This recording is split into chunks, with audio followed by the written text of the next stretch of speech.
Hey everybody, it's Courtney. Today we're going to be taking a look at the ARTEZA TwiMarkers. I believe that's how you pronounce it. I could be wrong. But I'm going to be taking a look at the 100 count as well as the clear blender pens that go well with these markers. You can see all of the colors are labeled on the back of the packaging, and I have a 4-pack of the clear blender pens. So taking a look at the markers themselves, you can see that they come in very similar packaging to the Real Brush pens. They do have individual trays, and for the most part, they are organized according to color family, with a few exceptions, but I always rearrange mine the way I want them anyway. But you can see, for the most part, all of the oranges are together, the yellows are together, the neutrals are together. The 100 count also does come with one of the clear blender pens, but definitely I would recommend, if you plan on purchasing these, to throw in those clear blender pens as well. That way you won't run out. So taking a look at the marker itself, you can see that it is clear, so you can see exactly what color is in there. They are labeled with the color. They have both a fine tip as well as a brush tip, and they are both labeled. And the brush nib side also has that little clip there. It's not a real clip, but it will kind of let you indicate which side is which. Just scribbling these out on a scrap piece of paper on both, using both tips here. I do not do lettering, so I cannot review it based on that, but I would assume that they probably are pretty good for lettering. You can see that you get a variety of different widths with that brush tip. They go on very, very smooth. So I'm going to go ahead and swatch these out just so that you can see the colors that come in this set. You have a very wide range of colors here, and I am swatching these out in the order that they come in. So this is basically my first initial swatch just to see the colors that I have, what colors will go well together, so that way when I want to rearrange them, when I want to take the time to rearrange them in the colors or in the order that I want them to be, I have something to refer back to. I know I've had a couple of comments asking me why I swatched them out, and this is basically just for my reference. So not only does this allow you guys to see how bright and vibrant these colors are and how smoothly they go on, but it also is a reference for me when I am working on a project, what colors I need to or want to grab for that particular project. And this will kind of allow me to know exactly where to find them and what they truly look like on the paper. Because let's face it, they don't always look exactly the same as the marker itself. So I am swatching these out on a piece of Bristol Smooth cardstock. These are water-based, so they do react with water. We will test them out on both the Bristol and a piece of watercolor paper here in just a minute, but I figured, being I'm not blending these out with water or really anything else for my swatches, I just grabbed the piece of Bristol Smooth and they go on beautifully. I'm not going over the same area multiple times. I'm just going over these one area one time very quickly. You can see that you get very good coverage, very, very vibrant colors.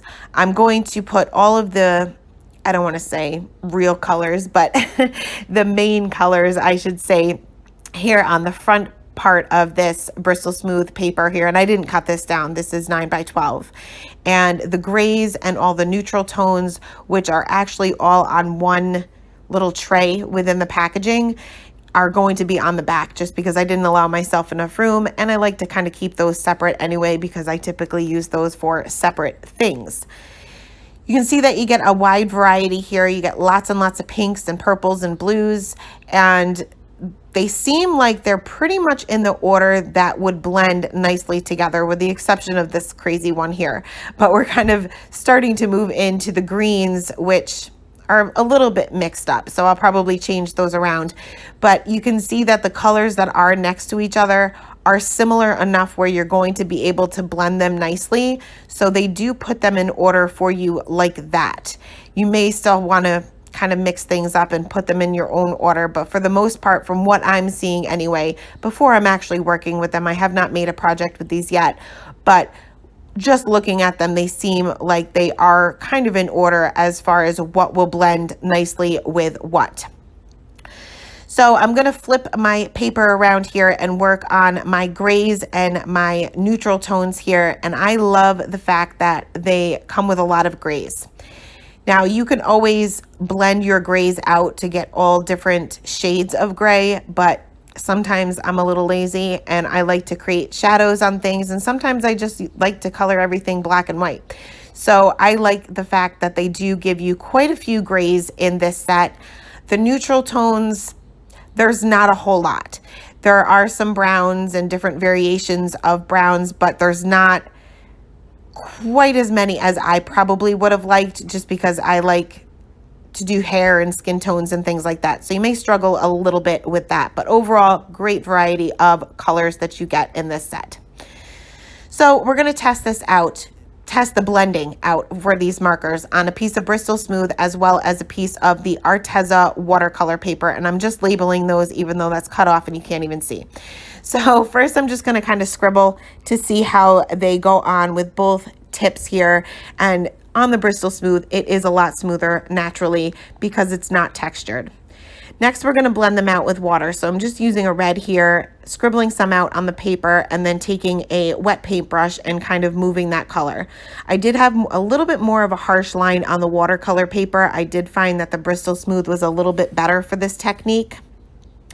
Next, we are going to take a piece, or we're going to take two of the markers that are different colors that are next to each other, the way they're packaged, to see how they blend without any water.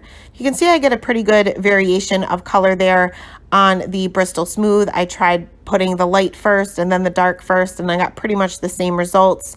Same thing with the watercolor paper, but I did still see that harsh line.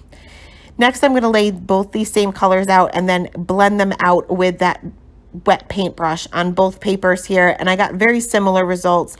But again, on that watercolor paper, I still see that harsh line. I don't know whether you guys can see it on camera. It's very faint, but it is there. I found that the Bristol Smooth did blend that out a little bit better.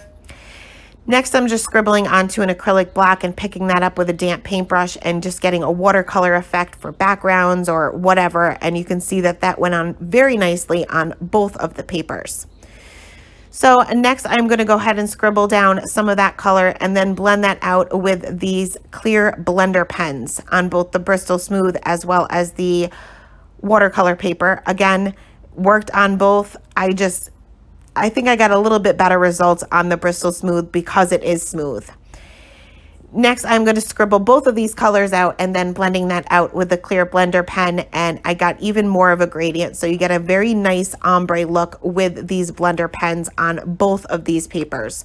I did pick up a few of the fibers on the watercolor paper a little bit if I over blended. So just be careful not to over blend. So going to, again, scribble this out into my acrylic block and then pick this up with my blender pen and see what results I get. And I loved these results. It gives you the watercolor look without having to do all of the work of watercolor. So I really, really liked the results of that. Next, I wanted to see how this picked up. So if I'm doing a background or if I'm trying to fix a mistake, how do these pick up with just plain water and then dabbing them up with a paper towel? I noticed that it worked much better on the Bristol Smooth, not so much on the watercolor paper, but it did pick it up just a little bit. On the Bristol Smooth, it's a lot more noticeable. So let's talk about price here. For a 100 count of the TwiMarkers here, we're talking about $55.89. That's just a little bit more than 50 cents a marker. For the clear blender pens, they are a 4-pack for $7.99. I highly recommend if you get the TwiMarkers that you pick up those clear blender pens as well for just a few extra bucks. They'll last you probably a lifetime, and hopefully you get great results. I'll have another video very soon, probably today, using these pens and the clear blender pens as well, and I will link that below. Thank you guys so much for stopping by, and have a great day. Bye.